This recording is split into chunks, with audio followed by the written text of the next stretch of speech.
Hey, Cardia family, this is Pastor Steve. I want to start giving recaps of the Sunday message for those of you who weren't able to join us in person or you just want a refresher. So this past Sunday's message, we started a 5-week series called Ashes to Glory, and it's inspired by the book of Nehemiah, the rebuilding of Jerusalem's walls in the book of Nehemiah. And that idea of rebuild is the central idea for this series, because I feel like we are in a season of rebuild, and the series is titled Ashes to Glory, and how we can rebuild out of the destructive past 2 years in the life of the church and of the nation, not just to what we had before, but to something better. I was really inspired by the story of the Great Seattle Fire. So the year was 1889. Seattle was a city largely made out of timber because timber was readily available, it was convenient, it was cheap. So you had a downtown made out of wood. Even the pipes that ran sewage and water in and out of the city, those were made out of wood, a lot of them. So you have a wooden city. You have an unusually dry summer. We know that the Pacific Northwest gets a lot of rain, but it was an unusually dry summer in June of 1889. And so you have the conditions that are ripe for a fire. Well, one day, a man who was working in a carpentry shop, he was heating up some glue, and he wasn't watching the glue, and the glue spilled over out of the pot into the fire. And if you can imagine what's covering the floor of a carpentry shop, it was all wood chips and wood dust. And so that all caught fire quickly with the glue.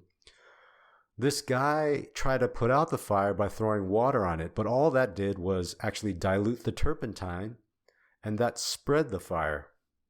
Not only that, but nearby was a liquor store, and the fire, once it reached the liquor store, it exploded, it spread, it hit nearby saloons, those caught fire, it spread all through downtown, and the entire downtown area of Seattle was destroyed. It was burned to the ground. It was a pile of ashes.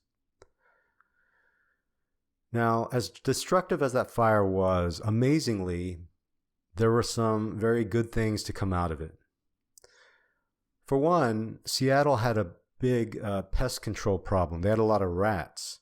And what the fire did was it killed over 1 million rats. Pest control problem solved. I guess if you want to really get rid of pests, just demolish the buildings they're in. Not a real solution, by the way, but that's what solved the pest control problem in Seattle in 1889. And then once the fire died out, the business owners gathered together, and instead of moving away, they all decided to rebuild the city.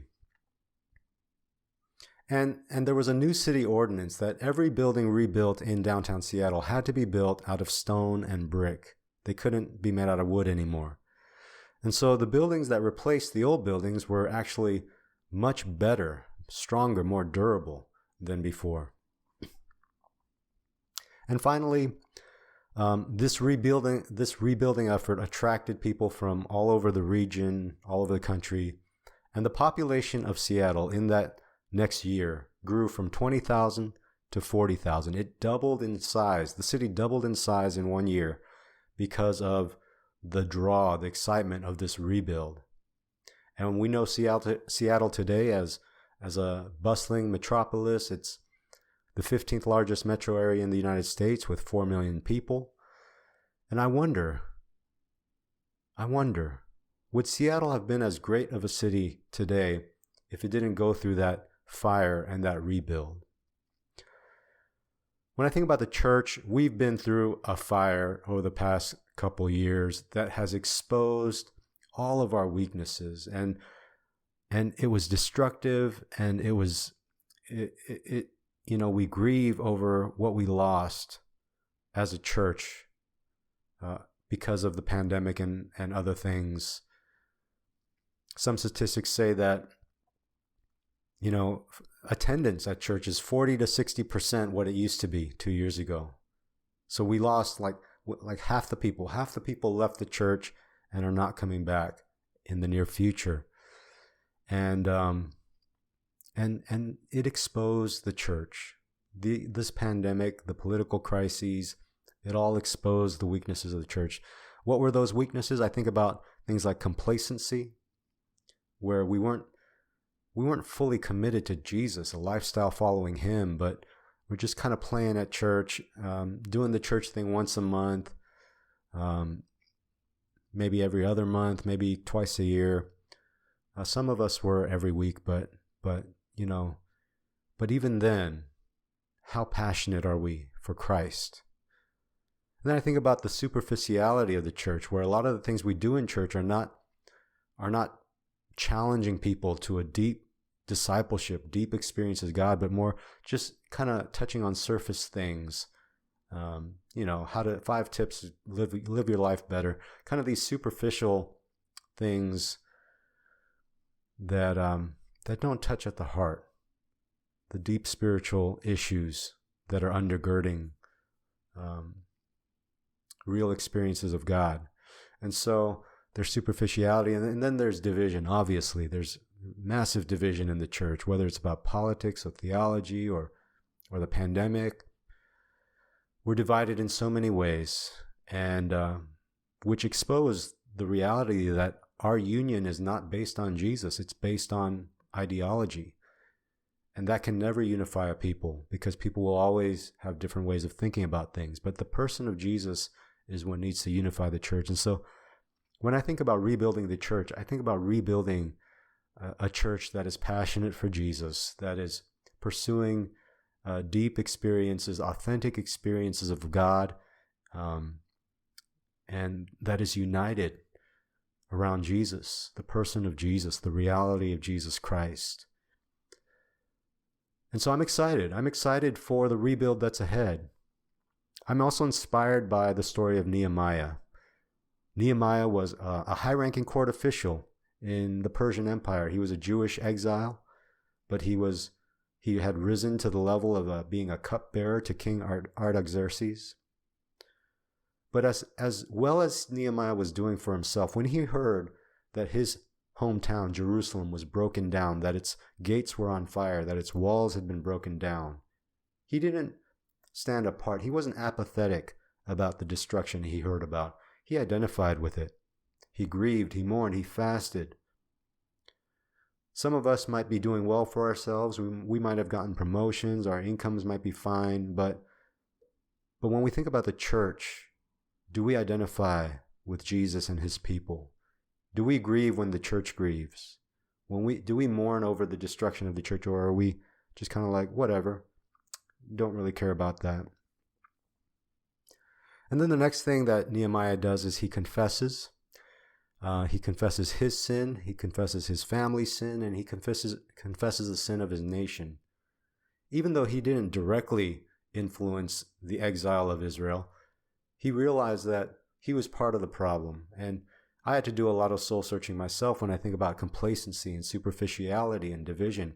How have I contributed to those things? How have I really bought into an anti-Christian way of life because I bought into the ways of the world? How have I been content with a superficial experience of God, just, touching the surface issues of my life, rather than being challenged and allowing God to address the deep needs of my soul and challenging me to pursue a deeper level of experience with God that's authentic and real and transformative? And I think about, how have I contributed to the division of the church, either by action or inaction? How have I failed to create forums and opportunities for people to dialogue respectfully about controversial and contentious things in a way that brings us to understanding and agreement? And I had to confess all those things. But when we confess for, on our behalf and on behalf of our church and on behalf of the church as a whole, that is a really important and healthy step to rebuilding better, acknowledging and recognizing our weaknesses. But then Nehemiah prays to God and asks for favor because he was in a position to help his people.